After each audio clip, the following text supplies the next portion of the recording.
Sejam bem-vindos. Epá, o som não está agradável. Deixem-me verificar novamente se está a gravar.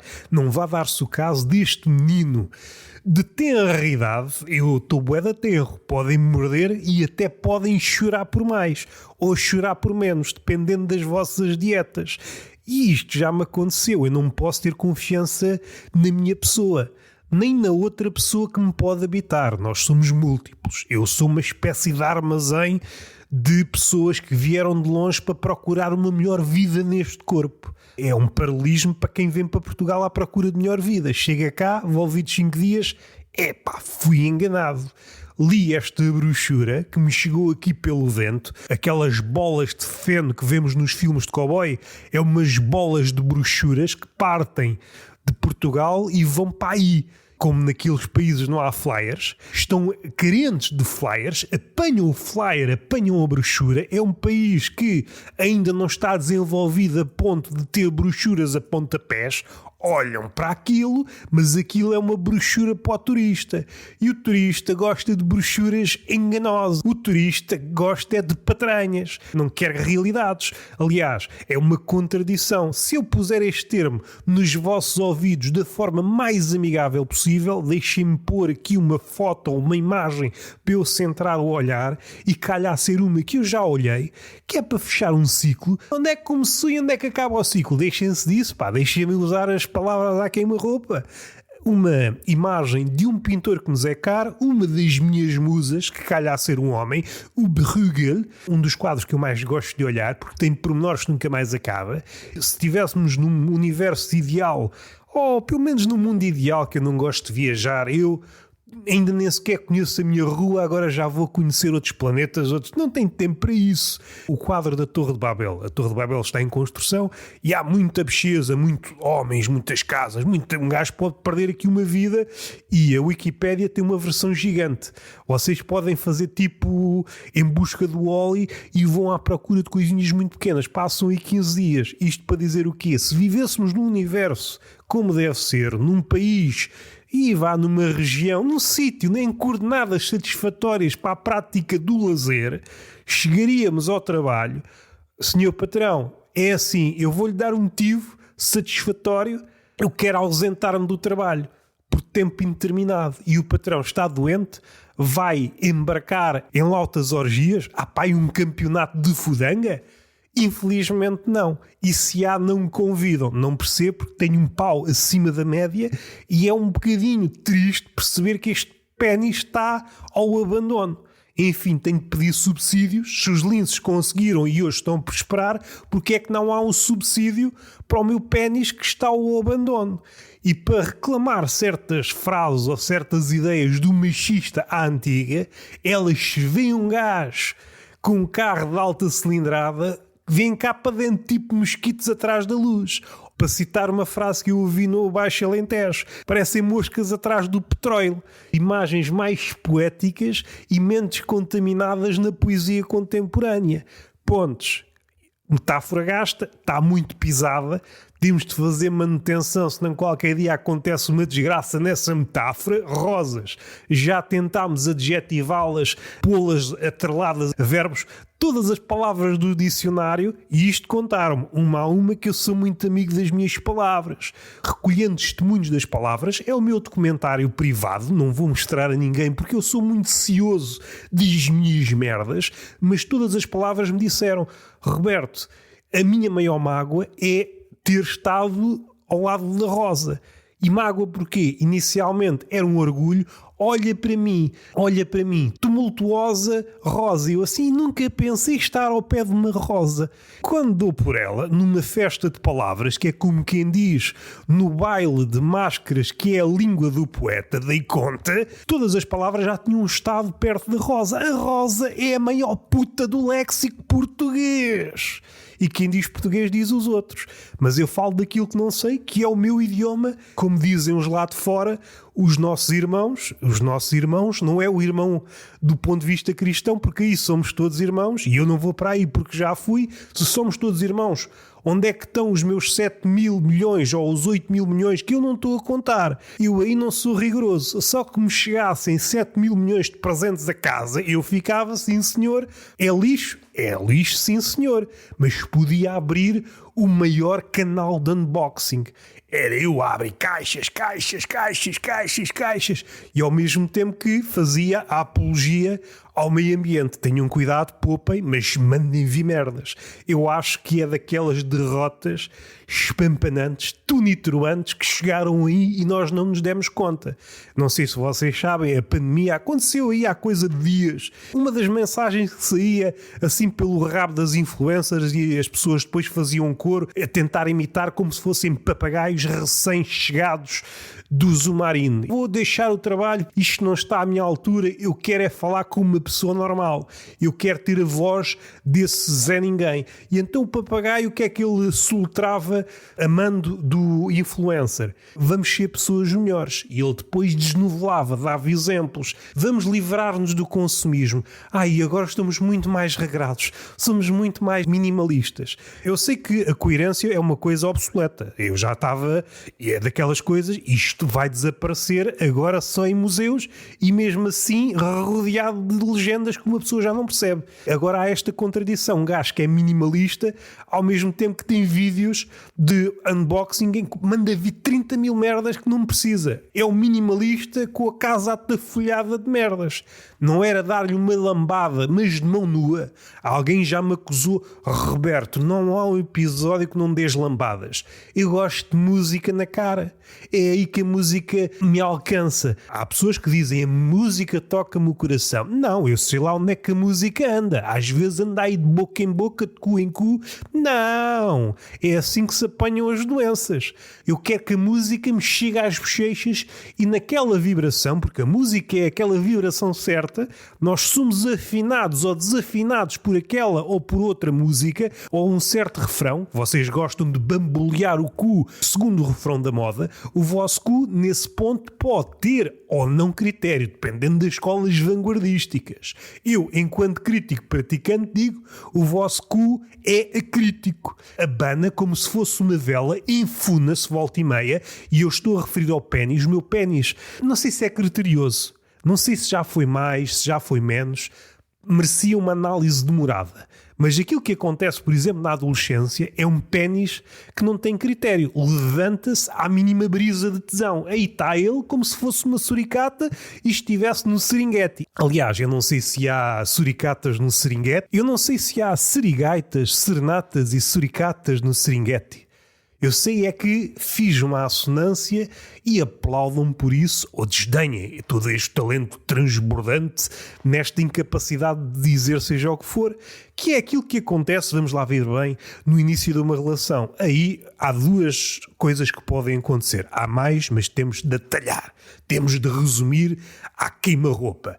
Uma das formas de estar no primeiro encontro é mostrar-nos uma versão ótima de nós próprios. Falsificamos. Falsificadores. Se o corpo humano, como dizem, é uma obra de arte, é aprender esta malta. Nós estamos a fazer uma réplica de nós próprios com a ideia de melhorarmos. E volta e meia, o outro, se não perceber nada da história da arte, compra aquele quadro falsificado e vai para a cama com aquele quadro falsificado. Do ponto de vista positivo, não é quadrofóbico. E fode o quadro, rebenta com o quadro, mas chega a um ponto que ele percebe. A tinta começa a descascar-se. Isto não é uma obra de arte. Cada um vai à sua vida. Outra forma de estar no encontro é não dizer nada. É não dizer nada e a pessoa, diante desse mistério, pode ter uma de duas conclusões. Este rapaz é muito misterioso, deve ser ninja, e isso interessa, mas as mulheres gostam muito de mistério, romances policiais, serial killers. As mulheres passam-se. O quê? É mistério? Vamos a isso! Um homem não se pode mostrar todo, e é por isso que eu tenho evitado ir todo nu para o primeiro encontro, e isso vai contra a minha natureza. Eu, quando encontro um palco onde posso exibir a minha fragilidade e a minha sinceridade, digo: eu não compreendo esta farsa, eu não percebo porque é que tenho de estar vestido quando nasci nu. E a mulher olha para mim, pede a conta e vai embora. Eu gosto de um homem sincero que exiba toda a sua fragilidade. É por aí que não nos entendemos. E eu estava a falar do Bruegel, já agora faço um apontamento. Eu gosto muito do Bruegel por ser, como é, um tipo morto, que é dos melhores artistas, está caladinho, deixa-me ver a obra, mas além disso tem um aspecto que me inspira, além de ser muito engraçado numa época em que ninguém era engraçado, fez uma coisa numa época em que ninguém fazia, que é, pintava-se motivos religiosos. Ele, motivos religiosos, chupem-me o caralho, eu vou fazer outra coisa. Eu sei que isto não é paleio de pessoa que critica a arte ou sequer fala de arte.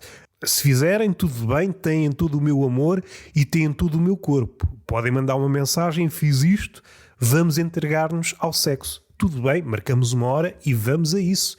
Nós estamos cá é para praticar o amor segundo os evangelhos cristãos. Sou a favor de todos os artistas que há uma norma, a arte só é arte se for assim. E naquele caso a pintura só é pintura se for com pintar motivos religiosos. E o Bruegel, chupa-me o caralho. E todos os artistas que dizem de uma forma ou de outra e plasmam essa ideia de chupa-me o caralho, eu faço o que eu quiser, têm todo o meu amor. Preciso não esquecer que estamos numa época em que Deus é tudo, Deus é amor e Deus é esta mercearia. Eu não sei se sou ateu, não sei se sou agnóstico, eu não sei, eu quero é chegar a casa, dormir, descansado e pensar na morte. É isto que eu quero. O ateu hoje está bué da bem e está bué da chato. O ateu não se dá conta que às tantas torna-se um fanático da ausência de Deus. Essa gente também é chata como caraças. Se transportássemos o judeu de hoje, arrogante até dizer chega, tu é que tu sabes tudo. Nasceste, vieram-te os dentes, depois do choro, Deus não existe e agora sei tu não sabes nada, calma contigo. Há muitas dúvidas, ninguém sabe se sim, se não. Tem calma contigo. Não vais abrir uma igreja e falar daquilo que não sabes, porque isso aí chama-se empreendedorismo. Aquilo que me encanita é, suponho esta situação, o imagina, aquela muleta de início, não vamos por aí, eu já falei muitas vezes das muletas e cada vez me passo mais, há pessoal a encavalitar muletas, imagina, e agora é a vibe. Também já falámos de muletas de início de frase, muletas de meio de frase e muletas de final de frase. O que existia, para meu desgosto, mas só que o desgosto aumentou como se fosse um gráfico do Economista e está a crescer. E a realidade olha para o gráfico e diz está maluco. Nunca há um diálogo entre a realidade e as projeções dos economistas. Se houvesse, descambava em porrada. Já falei muito mal dos economistas e dessa malta, e uma das primeiras quesilhas que eu tive na internet foi com um gajo de economia. Era sobre o economista. O mundo como conhece não existia. Pois não, era melhor. Porque a economia é a grande ficção, o dinheiro é a grande ficção. O Gonçalo M. Tavares, no livro mais recente, fala nisso. O dinheiro é um marcador de uma mudança muito forte, que é começarmos a dar mais importância à representação. Antes as coisas, trocávamos uma vaca por 300 galinhas. Era algo físico. Quando passou para o campo da abstração, aí as coisas começaram-se a tornar nebulosas. E a economia hoje é tão nebulosa que nem o economista percebe o que está a fazer. E nesse sentido é um parente distante, não sei se... Distante se calhar não é... É se calhar próximo. Só que é um parente sofisticado da feitiçaria. Fazem-se profecias que não se cumprem e está tudo bem. Já fiz essa ligação entre profeta e economista. O profeta tinha sempre um destino certo. Se corresse bem, bom, acabava o mundo e acabava para todos. Em princípio não acabou, pelo menos não me avisaram. Se bem que estamos em Portugal, as coisas demoram a chegar cá. Isto é das melhores alegrias. O mundo pode estar a acabar, que parece que sim, é desta. Todas as eras. E o mundo vai acabar, mas parece que é desta. Os profetas atualmente nem é preciso ser negativo, é só preciso ser realista. Isto vai acabar. Como conhecemos, isto está a acabar. O mundo vai acabar à volta e eu não sou muito de fechar as fronteiras. Em cenário de apocalipse, fechem as fronteiras. Deixem-nos gozar os últimos 5 anos. Se formos para um cenário mais realista, não tem graça nenhuma a não ser o contraste. Tudo à volta acabou e Portugal é o último reduto. E nós somos os últimos. Nos últimos 5, 10 anos, que é o tempo que as coisas demoram a chegar a Portugal, se calhar vão demorar mais porque os caminhos estão todos fodidos. Nos últimos 20 anos, a não ser que arranjemos uma forma, em 20 anos arranjemos uma forma de inverter isto. Temos 20 anos para popular o mundo e a fornicar aí que nem malucos. Só que Portugal é um país de velhos. É um país de velhos e não se fornica. A culpa também está do vosso lado. Se fosse por mim, era de manhã à noite, mais uma vez, eu dizia ao meu patrão. Há pouco o que eu queria dizer, como vivemos num mundo não ideal, é impossível. Alegariam que eu era louco, o que pode não andar muito longe da verdade. Senhor patrão, eu preciso de 3 meses para verificar um quadro que eu gosto muito e preciso de inventariar todos os detalhes. Até um dia destes. E o meu patrão, opa, sim senhor, uma pessoa da cultura. Em princípio não há, porque vivemos neste clima da eficácia. Tem de ser cada vez mais rápido e do ponto A para o ponto B. Para quê, pá? Nós tendemos todos para o Bolt. O Bolt, se fizesse algo braçal, andasse no armazém, ele tinha de bater recordes todos os dias. Está bem, és o gajo mais veloz do mundo, movimenta-me essa caixa do ponto A para o ponto B, mais rápido ainda. Está bem, bati recorde. Não chega, tu bateste o recorde ontem. Hoje é outro dia. Vou aqui um bocadinho para o lado sério, perdoe-me um pouco. Eu já falei relativamente aos pedreiros, grandes pedreiros, uma cena que não alcançaram a verdade.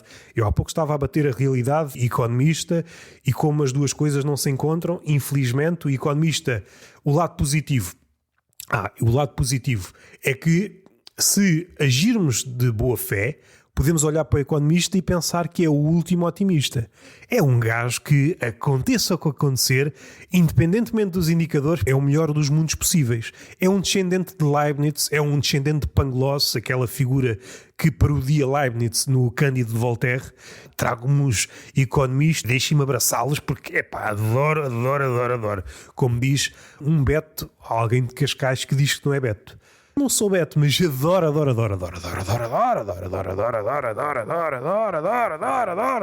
Pode acontecer é que aparece uma Dora e ela gosta da Dora e depois diz adora,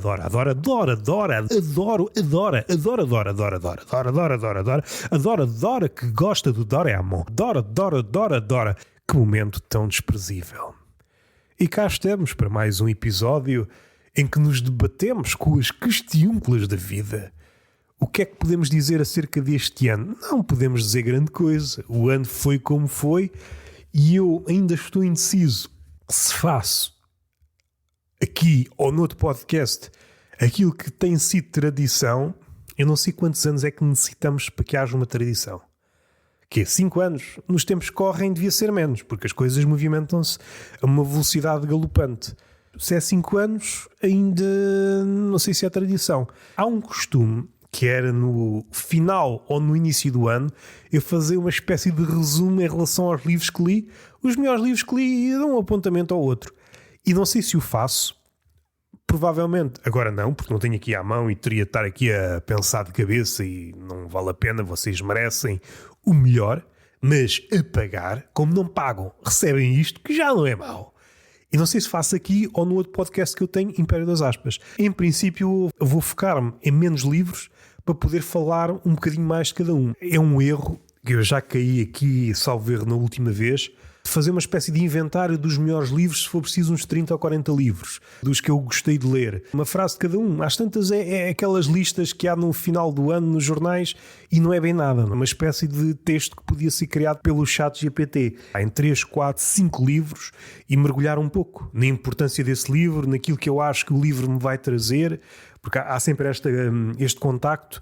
Nós gostamos do livro por esta ou por aquela razão.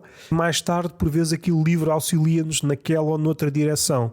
Por exemplo, há aqui 2 ou 3 livros, disse que não ia fazer e agora faço, que sou humano, sou contraditório. Há um que é o Eros, o Amargo e o Doce, que é um livro de ensaios acerca de poesia. Para quem gosta de poesia, para quem quer começar a perceber como é que se interpreta a poesia, e a poesia relativamente a esta coisa que é o agridoce, que tem muito que ver com a paixão, com o amor. Embora seja focado na poesia, embora seja focado sobretudo em poesia mais antiga, por exemplo, os fragmentos de Safo, há ali qualquer coisa que é relativa à poesia, também pode ser transportável para a vida. A maioria da poesia se não for assim muito conceptual e fechada em si mesma, há um ponto de conexão entre a vida e a realidade. Não é como a economia, que está de costas viradas para a realidade. Por exemplo, no caso de Safo, apesar de ter chegado a nós fragmentos, aqueles fragmentos cintilam. E é como se quiséssemos, por um lado, perceber o que é que falta, mas aquilo que chegou a nós é suficientemente luminoso e esta coisa do amor, a sua natureza incapturável. É impossível capturar o amor. Quando acontece, é quando ele morre. Esta natureza fugidia, como que nos incita a aproximar-nos, mas é preciso sempre manter uma certa distância. Dessa forma, conservamos a sua natureza selvagem. Se o queremos domesticar, estamos a diminuí-lo e o amor transforma-se numa caricatura. Este jogo de doce, mas também de amargo, esta coisa que, por vezes, em simultâneo, está nos dois polos, é relativo ao eros, é relativo ao amor, mas é relativo a muito mais outras coisas. E se quisermos a criatividade no seu auge é a capacidade de ter em simultâneo duas ideias contrastantes sem que nenhuma claudique. É o bom e o mau em simultâneo sem que nenhum claudique. Essa tensão que não é solucionável e caso vocês, sei lá, pelo medo ou por serem mais conservadores ou porque eu só consigo se engaiolar o coração, o amor definha, morre ou transforma-se numa pálida imagem do que foi. É a triste conclusão, afasta-vos. Não é aquilo que vos moveu, aquilo já não é o amor, aquilo é outra coisa. Tem lá um capítulo delicioso sobre as cigarras. Tenho de verificar cientificamente se aquilo está correto. Não sei se as cigarras assim que começam a cantar não comem, cantam até morrer. É uma canção do amor. Eu já fiz aqui esta crítica, aquilo não é cantar, são gritos. São gritos do tesão. Aquilo não é cantar. Cantar é um canário, aquilo é... É bué irritante. Eu passo-me quando há cigarras aqui perto da minha casa. Outro livro muito importante é o Robôs Sexuais e Carne Vegana. Eu acho que já falei aqui no Tertúlia de Mentirosos. São portais para o futuro. Cada um desses capítulos mostra-nos aquilo que já está a acontecer numa menor escala e que de um momento para o outro vai explodir e entrará no nosso cotidiano e a forma como vai afetar tudo. É um livro profético. É um futuro que vem aí, já está aí, só que mais tímido. E de um momento para o outro vai explodir e vai mudar tudo. Um livro de inteligência artificial que li a meio do ano, que fala do início, do aspecto do extrativismo e da mineração e como esse lado nem sequer chega à discussão. É como se aparecesse por geração espontânea, que também é uma das formas de desculpabilização da publicidade das marcas, a nuvem, essas coisas assim, para fugirem do mundo real, para fugirem da sua origem. A antologia de poesia organizada pelo Vasco Gato, conheci alguns poetas que nunca tinha lido nada. Tenho de procurar se há coisas traduzidas na nossa língua. Alguns já conhecia, embora os poemas que lá estão não conhecesse. Há a Cult, se a memória não me falha, que foi editada na editora Exclamação, grande livro. Talvez o melhor livro de poesia que li este ano. Agora recentemente, provavelmente o último livro, o que saiu do Gonçalo M. Tavares do Museu da Europa, se a memória não me falha, que me parece uma espécie... É um atlas, ia dizer me parece, não, está mesmo alistado no segmento Atlas, em comparação ao primeiro Atlas do Corpo e da Imaginação. Ainda estou no início, se calhar é um juízo apressado, mas parece-me algo mais mastigável e no pior dos sentidos. Parece que é uma versão mais para totós do primeiro Atlas. O primeiro Atlas, eu já o li algumas vezes, foi muito importante para mim, para aprender. Este aqui tem o melhor do Gonçalo M. Tavares, porque ele em 2 ou 3 parágrafos consegue apresentar-nos ideias. É uma coisa cada vez mais rara. Há muitos escritores, independentemente do estilo, que patinam e não conseguem dizer nada de novo. E isto é válido para escritores, é válido para humoristas, é válido para toda a gente. Patinamos, independentemente do estilo, mais cacafónico, mais gaguejante, mais correto, mas depois fazemos a dissecação do discurso e não há nada de novo. São bichos que já estão conhecidos em todo o lado. E o Gonçalo M. Tavares, numa escrita muito simples, volta e meia, num texto de 2 páginas, consegue-nos apresentar a realidade, sempre qualquer coisa nova. Esta ideia acho que foi de Einstein. Tu só sabes realmente uma coisa quando a consegues explicar de forma muito simples para que todas as pessoas percebam. E o Gonçalo M. Tavares faz isto de forma sistemática. Apresenta-nos conceitos muito corpulentos, de forma simples, e de repente destranca-se as portas da percepção. Eu demorei muito mais a chegar aí. A minha relação entre a coisa e o símbolo tem um discurso muito maior, tem de andar por muito lado. E ele vai para um exemplo e a partir daí mostra-nos a nossa relação. Mas a nossa relação doentia com o símbolo, e às tantas descartamos o mundo concreto. Ele fala da igreja do concreto, da igreja do abstrato, e como o dinheiro teve esse papel importantíssimo. Foi o dinheiro que nos fez inclinar para a igreja do abstrato. Se fôssemos todos pessoas impecáveis, que não tinha assim nenhum mal. Só que indo para a igreja do abstrato, as deturpações são muito mais fáceis. O concreto, eu tenho uma vaca, não podem dizer isto são 40 vacas, o que está aí é uma vaca. Agora, se vocês tiverem um papel, acredita que neste papel estão 40 vacas. Primeiro é preciso que a pessoa entenda a vossa linguagem que está plasmada no papel. Aquele papel é apenas a porta de entrada para outros papéis. Há um labirinto de papéis. E a pessoa tem de acreditar, ou melhor, depois entra a burocracia, entra a advocacia, entra a justiça, etc. A maioria das pessoas já não está munida de ferramentas para perceber que naquele papel estão as 40 vacas. E daí que haja o sistema de reputações, até da estética. Formalisticamente, eu estou de fato e gravata, logo passo a mensagem, tu tens de acreditar que neste papel eventualmente estão 40 vacas. Porque eu tenho uma empresa, atrás de mim tenho outras empresas, a crença é que naquele papel há 40 vacas. Aquela pessoa compra aquele papel porque acredita que está a fazer um bom negócio porque são 40 vacas por não sei quantas galinhas e ganda negócio. Aquela pessoa vende aquele papel a outra pessoa que acredita. Há um sistema de crenças envolvidas naquele papel, mas há um ponto em que, ok, eu agora quero ver as vacas. E chegamos à conclusão que não há vacas nenhumas. E então o sistema colapsa. Isto era impossível no sistema da igreja concreta. Eu tenho uma vaca, ok, onde é que está a vaca? Está aqui. Eu quero trocar a vaca, onde é que está a vaca? Não tenho vaca. Então não se dá a transação. Isto era muito simples. Não havia cá especulação. No tempo da troca das vacas por galinhas não há cá especulação. Esta vaca vale 2 vacas. Epá, se calhar podíamos ir até aí. Esta vaca vale 2 vacas das tuas. Se calhar começou aí a especulação, mas dentro de parâmetros muito, muito fixos. Não podia, esta vaca vale 1000 vacas. E é isto que acontece no sistema financeiro, no dinheiro. Há aqui uma crença. A economia e o dinheiro, é por isso que se diz o dinheiro é o novo Deus, mais dia menos dia uma espécie de deicídio. Alguém terá de matar o dinheiro e depois poderá ou não surgir uma coisa melhor, mas se olharmos agora panoramicamente, o lado de passar de dinheiro físico para dinheiro virtual é tornar ainda mais abstrato esta coisa que já era abstrata. Estás a ver esta mão? Tu tens de acreditar que há aqui um papel. O papel já não está ali. E nesse papel há 40 vacas.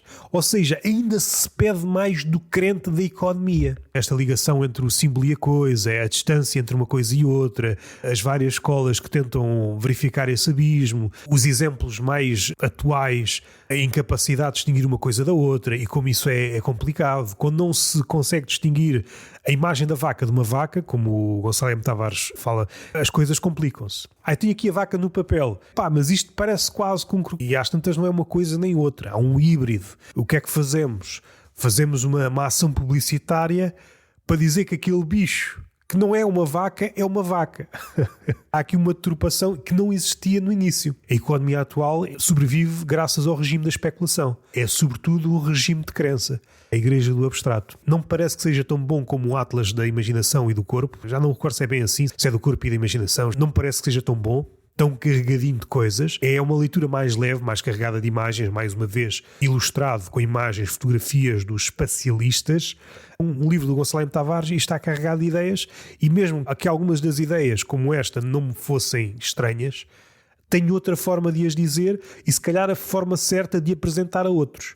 Isto é uma forma muito mais compacta e muito mais memorizável de apresentarem a outras pessoas que nunca entraram em contacto com isto. Uma das religiões com mais sucesso não é o cristianismo, não é nenhuma das outras, é toda a gente acredita no poder de um papel, do dinheiro, e a sociedade e o mundo está toda assente nesta crença. Um dia para o outro, olha, afinal não acreditamos no dinheiro, este papel não é aquilo que tu dizes que é.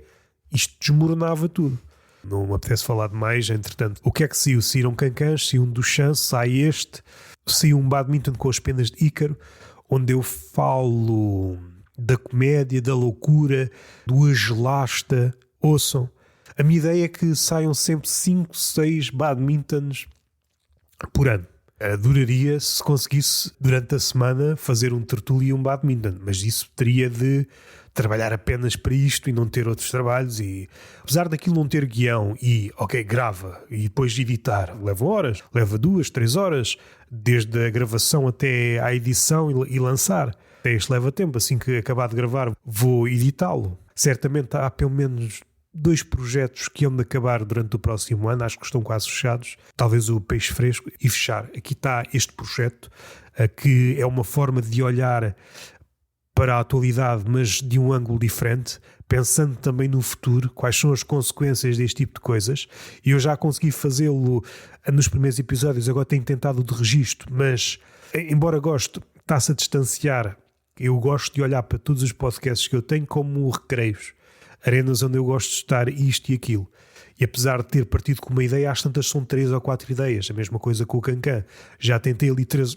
No Cancan já tentei muitas coisas. Arenas diferentes. O Cancan, propriamente dito. Depois tem lá um episódio que é Tetas e Labaredas, que é um podcast, sub-podcast, que há de aparecer eventualmente do ponto de vista do Diabo. O Diabo enquanto podcaster. E depois há outra ideia que é eu a comentar quadros. Tem lá só um episódio, o quarto de Arles Samões, não me falha, de Van Gogh. Há um podcast que pode ser aquilo que é. O Cancan é uma versão mais condensada do Túnel de Vento, embora possa partir ou não de uma ideia, ao contrário deste que não tem nada. E depois tem esses 2 sub-podcasts, o Tetas e Labaredas, e esse que ainda não tem nome, ou pode eventualmente nunca ter, que é estar aqui a olhar para quadros e fazer aqui uma crítica humorística em relação a eles.